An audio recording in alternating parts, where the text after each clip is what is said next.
அண்மை செய்தியை பார்த்துக் கொண்டிருக்கிறோம். எஸ்பிஐ வங்கி காவலாளி மீது கொடூர தாக்குதல் நிகழ்த்தப்பட்டிருக்கிறது.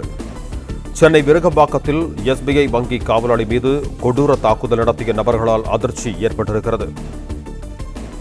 ஏடிஎம் வாசலில் BMW பைக்கை நிறுத்திய 2 பேரிடம் சற்று தள்ளி நிறுத்துமாறு காவலாளி கூறியிருக்கிறார்.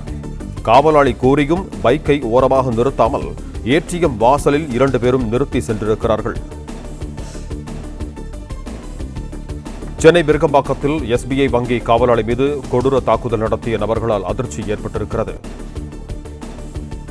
இதுகுறித்து கூடுதல் விவரங்களோடு இணைகிறார் எமது செய்தியாளர் சரவணன். வணக்கம் சரவணன், உங்களிடம் இருக்கும் தகவல்களை சொல்லுங்க.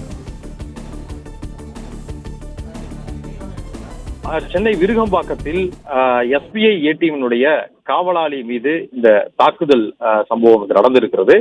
இது ஏடிஎம் மையம் அருகே இந்த கட்டிடத்தில் இருந்த சிசிடிவி காட்சிகளின் அடிப்படையில் இந்த 2 நபர்களை தற்பொழுது கைது செய்திருக்கிறார்கள்.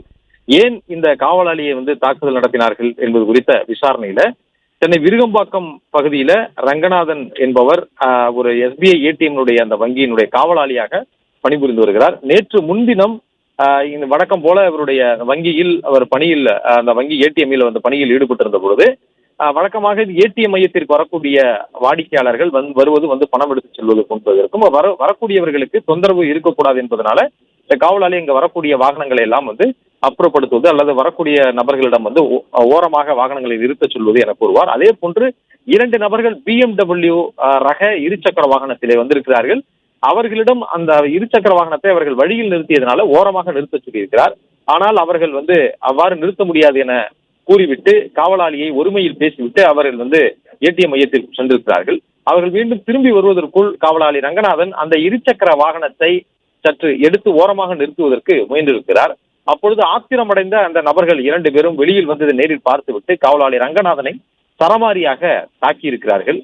இந்த தாக்குதல் சம்பவம் தான் அந்த சிசிடிவியிலே அங்கிருந்த கேமராவிலே பதிவாகி இருக்கிறது. இதன் அடிப்படையில காவலாளி ரங்கநாதன் கொடுத்த புகார் தொடர்பாக போலீசார் விருகம்பாக்கம் போலீசார் தொடர்பாக விசாரணை நடத்தியிருந்தார்கள். விசாரணையில அதில் பதிவாகி இருந்த காட்சிகளில் இருந்த அந்த நபர்களுடைய அடையாளத்தை கண்டுபிடித்து தற்பொழுது 2 பேரையுமே கைது செய்திருப்பதாக போலீசார் தரப்புல தெரிவிக்கப்பட்டிருக்கிறது. விருகம்பாக்கம் காவல் நிலையத்தில் வைத்து அவர்களிடம் விசாரணையும் நடத்தப்பட்டு வருகிறது. பிளே ஸ்டோர் மற்றும் ஆப் ஸ்டோரில் இருந்து பாலிமர் செயலியை QR கோடு மூலம் பதிவிறக்கம் செய்யுங்கள். செய்திகளை உடனுக்குடன் பெறுங்கள்.